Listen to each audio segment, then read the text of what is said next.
When a client told me he was going to downsize and unlock $500,000 for retirement, I had to show him the real math.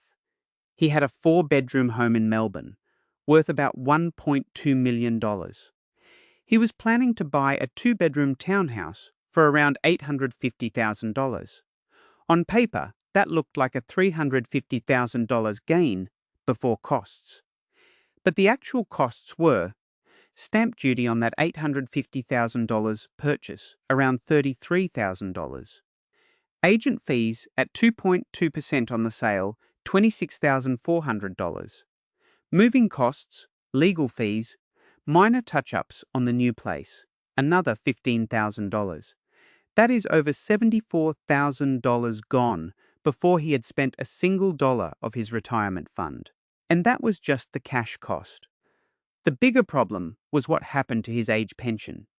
His superannuation balance was $700,000. The new townhouse was worth $850,000 and would be counted as an assessable asset. Together, those assets pushed him well over the threshold where a couple starts losing their pension.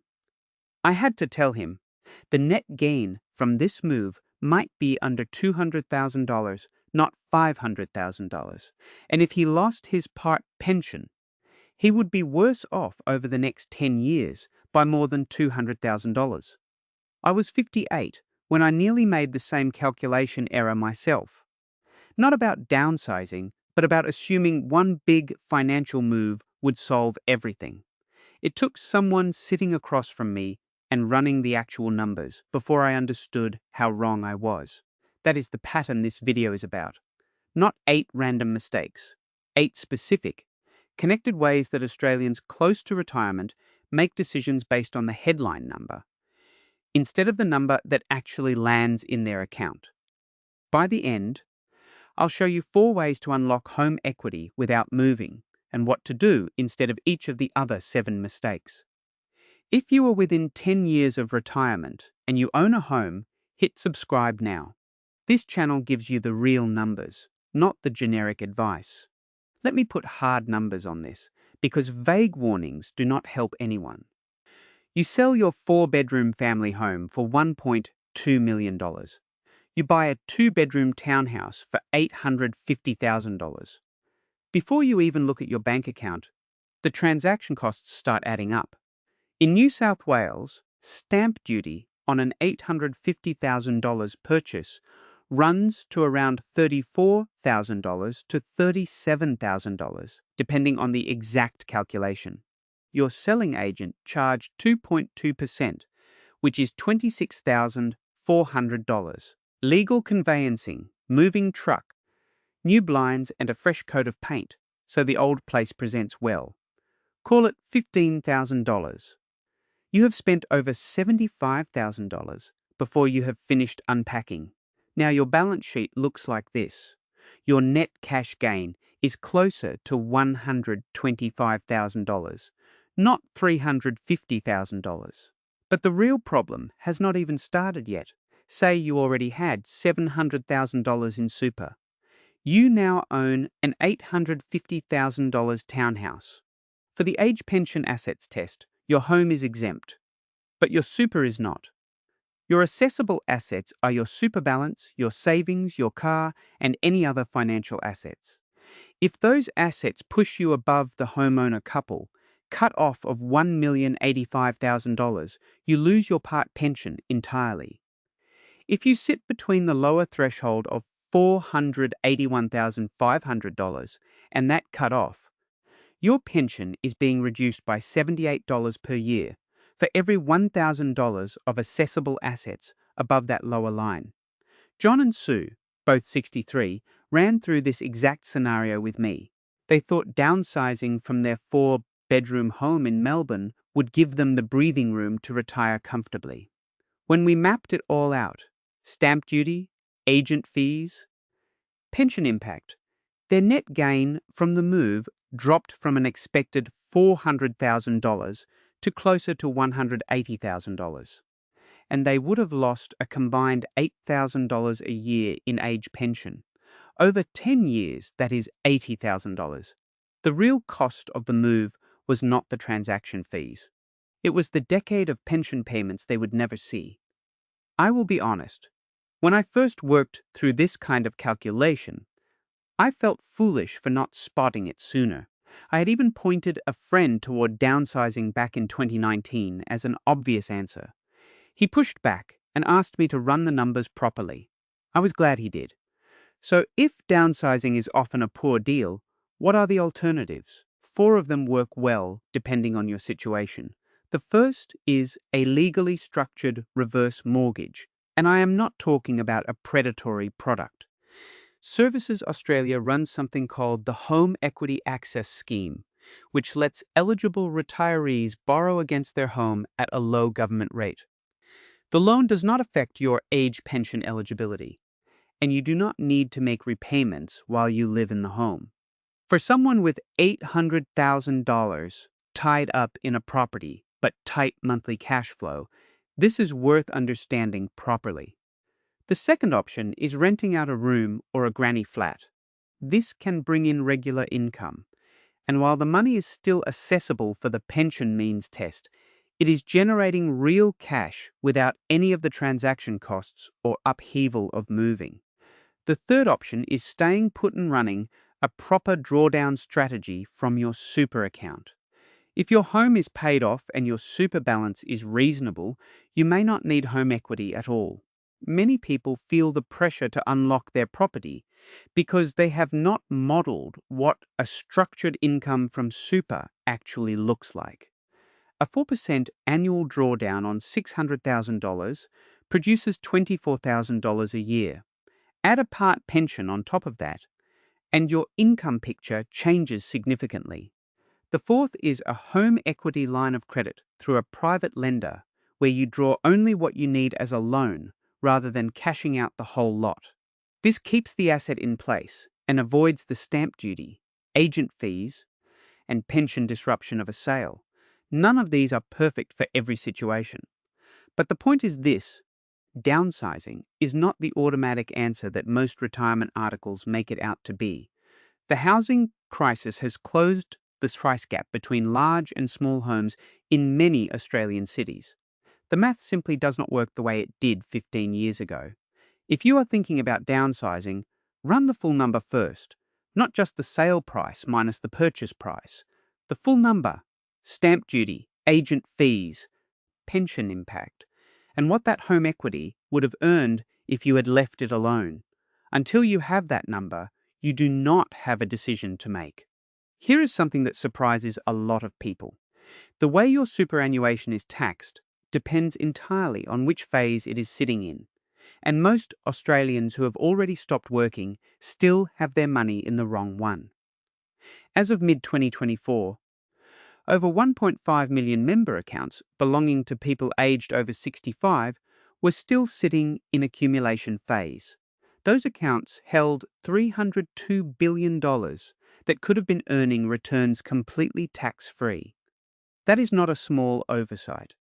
That is over $1 trillion in missed tax relief sitting across the country. Here is the difference. In accumulation phase, investment earnings inside your super are taxed at up to 15%. Once you move your super into an account-based pension, what most funds call pension phase or retirement phase, those earnings become tax-free. The fund pays no tax on the growth. You pay no tax on the income you draw, provided you are over 60. Let's put a number on what that means. Say you have $500,000 in super earning 5% a year. That is $25,000 in earnings. In accumulation phase, the fund pays 15% tax on that, $3,750 gone each year. In pension phase, that $3,750 stays in your account. Over 10 years, even without compounding, that is $37,500 in tax you did not need to pay. I know, making the switch can feel permanent and a little unsettling. You have spent decades watching that accumulation balance grow, and moving it into a pension account feels like you are crossing a line. But not making the switch is costing you real money every single year. If you wait until 70 to switch instead of switching at 65, you have lost roughly 5 years of that $3,750 annual saving, around $22,000 before compounding. And the longer you stay in accumulation, the more of your own retirement money you are handing back in tax. The switch itself is not complicated. Most large super funds, Australian Super, Rest, and others, have a process to convert your accumulation account into an account-based pension once you have met a condition of release. You stay with the same fund, the same investment options if you want, but the tax treatment changes completely. Once you have made the switch, though, a new temptation appears, and it is the opposite of this one. Once people switch into retirement mode, a lot of them do something instinctive. They move everything into cash. It makes sense on the surface. You have worked your whole life for this money. A market drop would be devastating, and cash feels safe. But what most people do not account for is that there is a second risk sitting quietly behind the first one, and it is bigger. Inflation. Right now, a high-interest savings account might be paying around 4%. After inflation running at around 3%, your real return is about 1%. Over 30 years of retirement, that 1% real return cuts your purchasing power roughly in half. The things you need in your 80s, electricity, council rates, medication, aged care fees, will cost significantly more than they do today, and your cash balance will not have kept pace. Here is a concrete example. In 2008, someone with a 60% growth, 40% defensive portfolio lost about 30% from peak to trough. That is a scary number. But within 3 years, they had recovered fully. Someone who moved entirely to cash to avoid that crash missed the recovery completely and then spent the next 15 years losing ground to inflation. They did not avoid the risk. They traded one risk for a different, slower one. Your brain equates volatility with danger. That is a completely normal response. But the real danger in a 30-year retirement is not a temporary market drop. It is running out of purchasing power before you run out of time. The practical answer is not to take on more risk than you are comfortable with. The practical answer is the bucket approach. Keep 1 to 2 years of essential spending in cash or a term deposit. Your council rates, your electricity, your grocery budget. That money does not go near the market. Put the remainder in a balanced fund, something with 50% to 70% growth assets. That portion has time to recover from downturns, and it earns enough to stay ahead of inflation over the long run. I do not know when the next market crash will come. Nobody does. But I do know the math on being too defensive, and it does not work over 3 decades. The people I have seen get into real trouble in their late 70s and 80s are almost never people who took on too much market risk. They are people who went to cash at 60 and never came back. And while you are thinking about investment strategy, there is a guaranteed improvement sitting in the tax system that most people in their late 50s are completely ignoring. Here is one most people in their late 50s have never heard of, and it is completely legal. The concessional contributions cap for 2025 to 2026 is $30,000 per year. That is the maximum amount of before-tax super contributions, including your employer's compulsory super guarantee, that can go into your account each year at the concessional tax rate of 15%. But if your total super balance is below $500,000 and you have not used your full cap in previous years, you can carry forward those unused amounts and contribute them now. This is called catch-up concessional contributions, and it has been available since 2018. Here is how the numbers work. Say you have only been contributing $10,000 a year for the past 3 years. Your employer's super guarantee contribution, nothing extra. That means you have $60,000 in unused cap sitting available to use right now. You can contribute that $60,000 in a single financial year on top of your regular contributions. Why does that matter? because concessional contributions are taxed at 15% inside super instead of your marginal tax rate outside it. If your marginal rate is 32.5%, the difference is 17.5 cents in every dollar. On a $30,000 extra contribution, that is $5,250 in tax saved. If you are on 37%, the saving is $6,600. That is not a small number. And for someone who spent the bulk of their working life contributing just the minimum, these final years before retirement are the window to use it. One important constraint: this only applies if your total super balance is below $500,000 at the end of the previous financial year. If you are already above $500,000, the carry-forward rule does not apply. Which brings us to the next mistake, one that costs retirees thousands every year without them realizing it is happening. Most people have a rough sense that the age pension has an assets test, but they do not understand the mechanics, and that is what trips them up.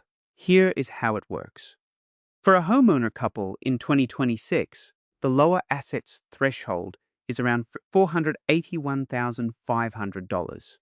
Below that, you receive the full age pension. Above that, your pension starts to taper. For every $1,000 of assessable assets over that lower line, your pension reduces by $3 per fortnight, which works out to $78 per year per $1,000.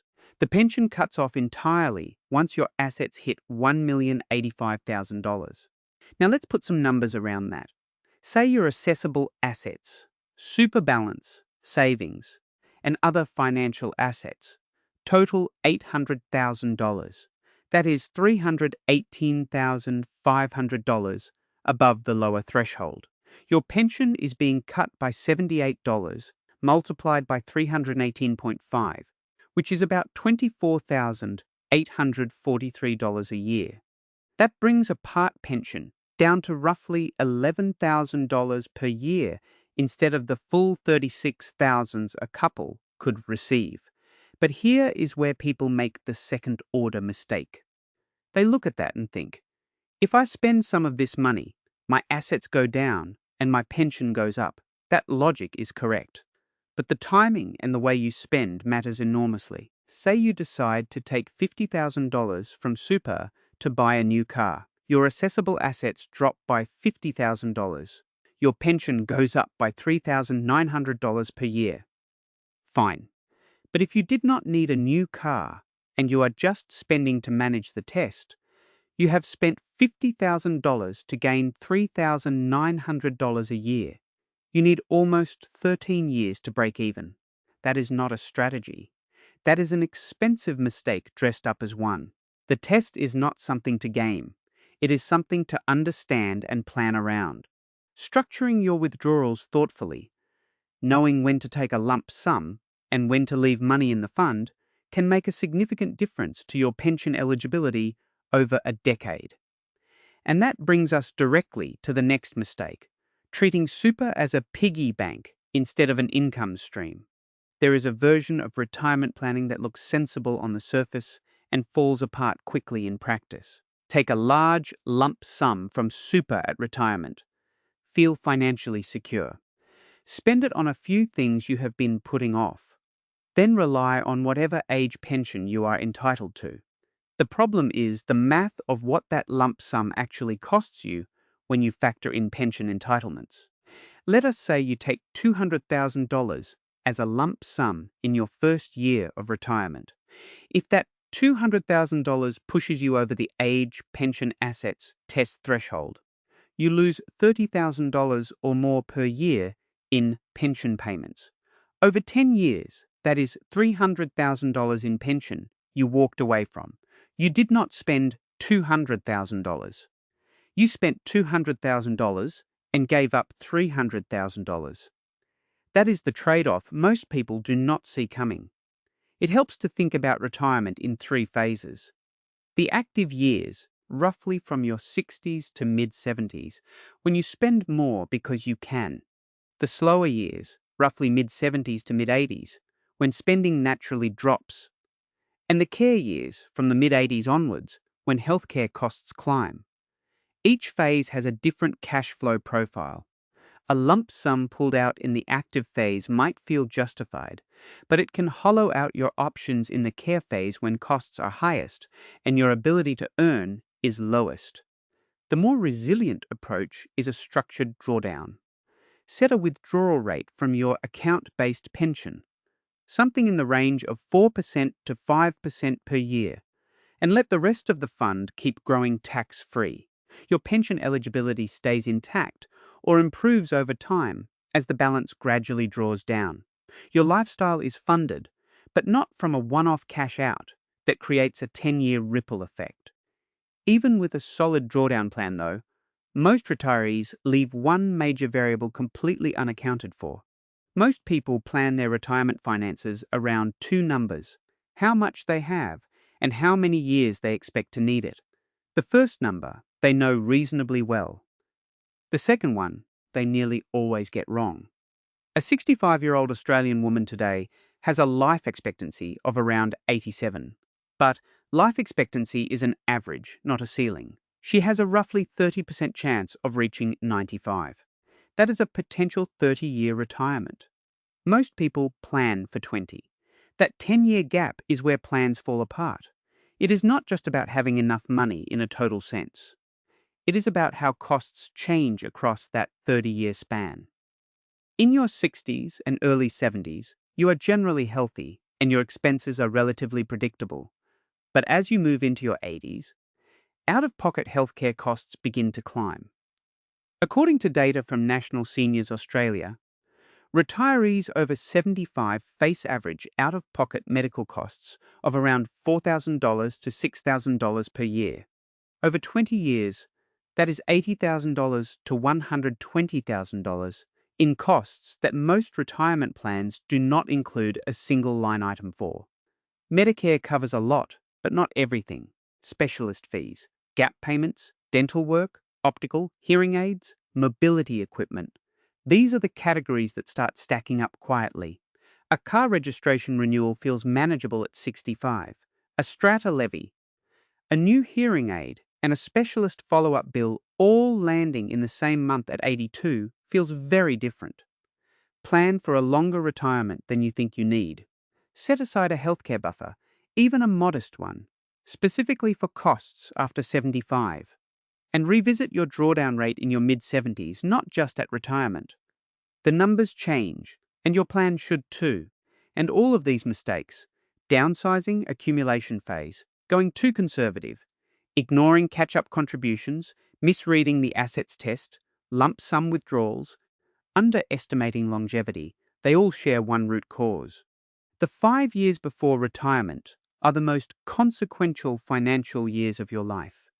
Not because you suddenly need to do something heroic, but because this is the window where most of the strategies I have described actually work. Catch-up contributions, switching to pension phase, positioning your assets thoughtfully for the means test, structuring your drawdown. Miss this window, and many of those options close. The most common reason people miss it is not ignorance, it is avoidance. I hear it regularly. People say they know they need to look at their finances properly, but they keep putting it off. There is a quiet shame attached to feeling behind.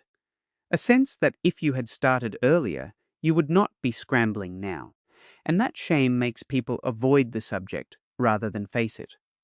But here is what I know from watching this play out many times. The people who start late and take action in the next few years are almost always in a better position than the people who wait until 12 months before they want to retire. 12 months is not enough time. 5 years is. And even 3 years gives you room to use catch-up contributions, rebalance your portfolio, get your super into the right phase, and understand exactly what your age pension situation looks like. You do not need a 100-page financial plan to start. Start with 3 things. Check your super balance and note whether it is in accumulation or pension phase. Look at how much you have contributed in the last few years relative to the $30,000 annual cap. Then have one conversation with a financial advisor. The first meeting is usually free. That conversation alone will tell you where you stand. You are watching this video. That already means you are not leaving it until it is too late. Everything I have covered today comes back to one thing. Generic advice is dangerous when your situation is specific. Your home, your super balance, your age pension eligibility, your family situation. These interact with each other in ways that most articles and videos gloss over. The strategies I have described are not abstract. They depend on your actual numbers. The 8 mistakes I have covered are not unusual. They are common. And most of them are invisible until someone sits down and maps out how the pieces connect. The stamp duty and the pension test and the accumulation phase and the drawdown rate, all together at once. You do not need to be perfect to retire well. You just need to avoid the 8 mistakes we walked through today, and you will be in a significantly stronger position than most Australians your age. The good news is that if you are in your late 50s or early 60s, you still have time to fix every one of these. Not all of them will apply to you. Some of them might. The ones that do apply are worth taking seriously right now, while the window is still open. If you want to keep working through the real numbers, how your home, your super, and the age pension fit together for your specific situation, subscribe to Aussie Retirement with Bob. I am here every week with the practical side of this, the numbers that matter, and the mistakes worth avoiding. No generic advice, just the stuff that actually applies to people in your position.